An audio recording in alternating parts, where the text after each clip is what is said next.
নমস্কার।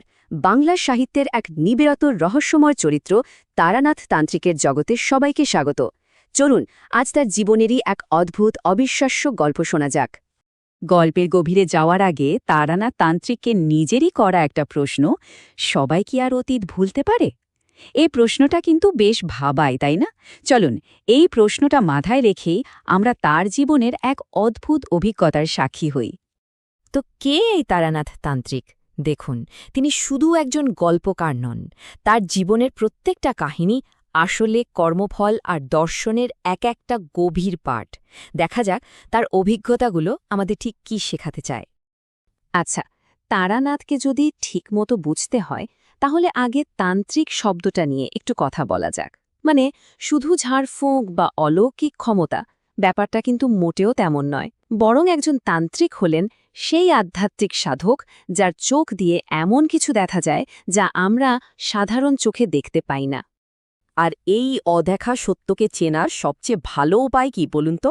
অবশ্যই তার নিজের মুখ থেকে শোনা একটা গল্প। চলুন আজ আমরা তার সেই আমার জীবন নামের অভিজ্ঞতার কথাই শুনি।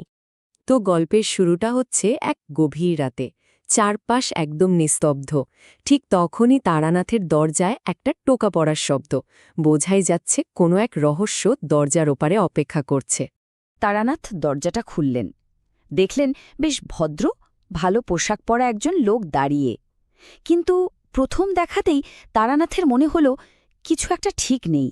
মানে ওপর দিয়ে সবকিছু স্বাভাবিক লাগলেও ভেতরে ভেতরে একটা কেমন যেন অস্বস্তি হচ্ছে। ভেবে দেখুন, লোকটার আচরণে কোনো খুঁত নেই, কথাবার্তা একদম নিখুঁত। কিন্তু তারানাথের ষষ্ঠ ইন্দ্রিয় বলছে অন্য কথা। এই শান্ত, নিরীহ চেহারার পেছনে কি কোনো অশুভ শক্তি কাজ করছে? আর ঠিক তারপর থেকেই, মানে অতিথির আসার পর থেকেই তারানাথের বাড়িতে শুরু হলো একের পর এক অদ্ভুত ঘটনা। এমন সব ঘটনা যার কোনো ব্যাখ্যা নেই, কিন্তু সবগুলোই যেন একটা অদৃশ্য উপস্থিতির দিকেই আঙুল তুলছে। যেমন ধরুন, তারানাথের স্ত্রী স্বপ্নে এক লাল শাড়ি পরা মহিলাকে দেখছেন, বা ধরুন বারান্দার সতেজ নিম পাতাগুলো হঠাৎই কুঁচকে কালো হয়ে যাচ্ছে। এই ছোট ছোট ঘটনাগুলোই কিন্তু ধীরে ধীরে একটা ভয়ের পরিবেশ তৈরি করছিল। এগুলো আসলে একটা চাপা পড়ে থাকা সত্যের অলৌকিক সংকেত ছিল। আর তখনই তারানাথ বুঝতে পারলেন আসল ব্যাপারটা। উত্তরটা ওই অতিথির কাছে নয়, রহস্যটা লুকিয়ে আছে তার নিজের পায়ের নিচে, এই বাড়িতেই। মনে হচ্ছিল বাড়িটা নিজেই যেন এক পুরনো পাপের কাহিনী বলতে চাইছে। এরপর তারানাথ ঠিক করলেন আর দেরি নয়, তিনি সরাসরি অতিথির মুখোমুখি হবেন আর সত্যটা খুঁজে বের করবেন। গল্পটা কিন্তু এবার ক্লাইম্যাক্সের দিকে এগোচ্ছে। আর অবশেষে সেই অতিথি তার আসল পরিচয়টা স্বীকার করে নিল। এক ভয়ঙ্কর স্বীকারোক্তি।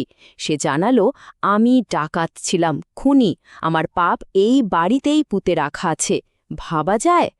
গল্পের মূল ব্যাপারটা এখানেই, ওই লুকানো সত্য। বাইরে থেকে যাকে এত ভদ্র, এত সম্মানীয় মনে হচ্ছিল, তার ভেতরে আসলে ছিল এক অপরাধী আত্মা, যে তার অতীত থেকে মুক্তি খুঁজছিল। তো সেই অতিথির দেখানো পথ ধরেই তারানাথ তার বাড়ির উত্তরের ঘরের মেঝে খোঁড়া শুরু করলেন, ওই অশরীরী উপস্থিতির আসল কারণটা খুঁজে বের করার জন্য। এবং অবশেষে মাটির নিচ থেকে যা বেরোলো তা হলো একটা ছোট্ট কিন্তু অপূর্ব সুন্দর দেবতার মূর্তি। এটাই ছিল সে অতিথির বহু বছর আগে করা পাপের প্রমাণ, একটা খুনের পর চুরি করার সম্পদ যা এতদিন ধরে মাটির নিচে চাপা পড়েছিল। মূর্তিটা উদ্ধার হওয়ার পর পুজো আচ্ছা করা হলো, আর সেই অতিথিও যেন শান্তি পেয়ে বিদায় নিল। কিন্তু এই গল্পটা শুধু একটা ভূতের গল্প নয়, এর আড়ালে লুকিয়ে আছে তারানাথের একটা গভীর জীবন দর্শন। দেখুন, তারানাথের কাছে এটা ছিল কর্মফলের একটা জলযন্ত্র উদাহরণ। মানে অতীতকে ভোলা যায় না, কোনো পাপই চাপা থাকে না, আর নিজের অপরাধের মুখোমুখি না হওয়া পর্যন্ত মুক্তি পাওয়া অসম্ভব। গল্পের শেষে তারানাথের একটা কথা আমাদের ভীষণভাবে ভাবায়। তিনি বলেন, আমাদের জীবনের পথ নাকি আকাশের এক প্রান্ত থেকে অন্য প্রান্ত পর্যন্ত আঁকা, আমরা শুধু তার ওপর দিয়ে হেঁটে যাই। আর এই প্রশ্নটাই বোধহয় তারানাথ তান্ত্রিকের গল্পের মূল দর্শন। আমাদের জীবন কি আমাদের কর্মফল দিয়ে চলে, নাকি সবকিছুই আসলে আগে থেকে ঠিক করা এক নিয়তি? উত্তরটা হয়তো আমাদের নিজেদেরকেই খুঁজে নিতে হবে, তাই না?